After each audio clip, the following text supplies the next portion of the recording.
यहाँ रावण जो भगवान राम द्वारा रामायण में मारा गया था के बारे में कुछ अनूठे और कम ज्ञात तथ्य दिए गए हैं। ये तथ्य विभिन्न पौराणिक ग्रंथों और क्षेत्रीय कहानियों से संकलित है, जो इस जटिल चरित्र पर एक नई दृष्टि प्रदान करते हैं। रावण एक महान विद्वान और वेदों का ज्ञाता था। हालांकि रावण को अक्सर रामायण में खलनायक के रूप में चित्रित किया जाता है, वह एक अत्यंत विद्वान व्यक्ति था जो वेद और उपनिषदों में गहरी निपुणता रखता था। उसकी विद्वता इतनी गहन थी कि उसने कई ग्रंथों की रचना की, जिसमें रावण संहिता शामिल है, जो ज्योतिष पर एक महत्वपूर्ण ग्रंथ है। वो भगवान शिव का महान भक्त भी था और माना जाता है कि उसने शिव तांडव स्तोत्र की रचना की थी। रावण के 10 सिर प्रतीकात्मक हैं।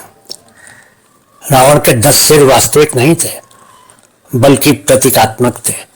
ये सिर उसके व्यापक ज्ञान, 6 शास्त्रों पर उसकी निपुणता और 4 वेदों के अध्ययन का प्रतिनिधित्व करते थे।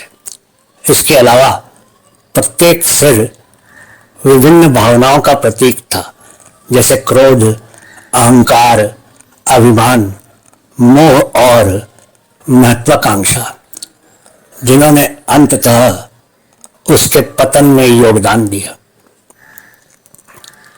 रावण का साम्राज्य लंका से परे था। हालांकि लंका को आमतौर पर रावण से जोड़ा जाता है, लेकिन माना जाता है कि उसका साम्राज्य आधुनिक श्रीलंका से भी अधिक व्याप्त था। कुछ प्राचीन ग्रंथों में दक्षिण भारत और दक्षिण पूर्व एशिया के कुछ हिस्सों पर भी उसके प्रभाव का उल्लेख है। उसका साम्राज्य उस समय का सबसे समृद्ध और उत्तम था और लंका के शहर को सोने से बना हुआ बताया गया है। रावण एक उत्कृष्ट वीणा वादक था। रावण केवल योद्धा ही नहीं था, बल्कि संगीत में भी निपुण था। वह रुद्र वीणा बजाने में माहिर था। किंवदंती है कि उसने वीणा इतनी मधुरता से बजाई कि वो सबसे प्रचंड देवताओं को भी शांत कर सकता था।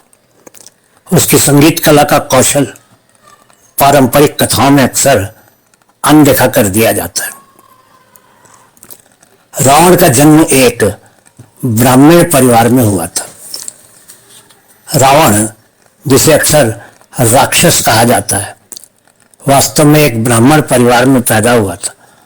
उसके पिता श्री विश्वा एक प्रसिद्ध ऋषि थे और मां कैकसी राक्षस कुल से थी। यह अनूठी वंशावली उसे अर्ध राक्षस और अर्ध ब्राह्मण बनाती थी, जिसने उसके जटिल व्यक्तित्व को आकार दिया। रावण की बेटी एक भूली हुई कहानी। अधिकांश लोग इस बात से अनजान हैं कि रावण की एक बेटी भी थी, जिसका नाम सीता था। जैसे कि रामायण के कुछ संस्करणों में बताया गया, इन कथाओं के अनुसार सीता को रावण ने अपहरण नहीं किया था, बल्कि एक ज्योतिष भविष्यवाणी के अनुसार शिशु अवस्था में त्याग दिया था, जिसमें कहा गया था कि वो उसकी मृत्यु का कारण बनेगी। बाद में राजा जनक ने सीता को पाया और इस प्रकार उनका भाग्य रावण से जुड़ गया। रावण का हवाई जहाज, पुष्पक विमान। रावण के पास एक उन्नत उड़ने वाला रथ था, जिसे पुष्पक विमान कहा जाता था। यह कोई साधारण वाहन नहीं था, बल्कि एक उन्नत विमान था जो बड़ी दूरियों तक और सभी दिशाओं में यात्रा करने में सक्षम था। कुछ लोगों का मानना है कि यह भारतीय पौराणिक कथाओं में हवाई यात्रा का पहला उल्लेख था, जो रावण की उन्नत तकनीकी पहुंच का प्रतीक है। रावण ने 7 महाद्वीपों पर शासन किया।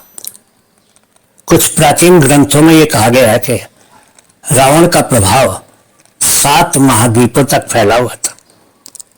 इसका अर्थ है कि वह केवल स्थानीय राजा नहीं था, बल्कि उस समय दुनिया के सबसे शक्तिशाली शासकों में से एक था, जिसका साम्राज्य लंका से बहुत आगे तक फैला हुआ था। रावण को नंदी भगवान शिव के बैल द्वारा शाप मिला था। एक बार रावण ने भगवान शिव के पवित्र बैल नंदी का उपहास किया था, जिसके कारण उसे एक शाप मिला।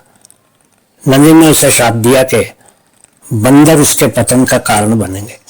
ये शाप तब सच साबित हुआ जब भगवान राम की वानर सेना, जिसका नेतृत्व हनुमान ने किया था, रावण की पराजय में महत्वपूर्ण भूमिका निभाई। रावण के भाई विभीषण ने उसे उसके विनाश के बारे में चेतावनी दी थी। रावण का छोटा भाई विभीषण धर्म का पालन करने वाला था और उसने कई बार रावण को सीता को छोड़ने और भगवान राम से शांति बनाने की सलाह दी थी। रावण ने अपने भाई की चेतावनियों को अहंकार और घमंड में नकार दिया, जो अंततः उसकी मृत्यु का कारण बना। बाद में विभीषण ने भगवान राम की सीमा में शामिल होकर युद्ध में सहयोग किया और रावण की हार के बाद लंका का राजा बना। बहुत बहुत धन्यवाद।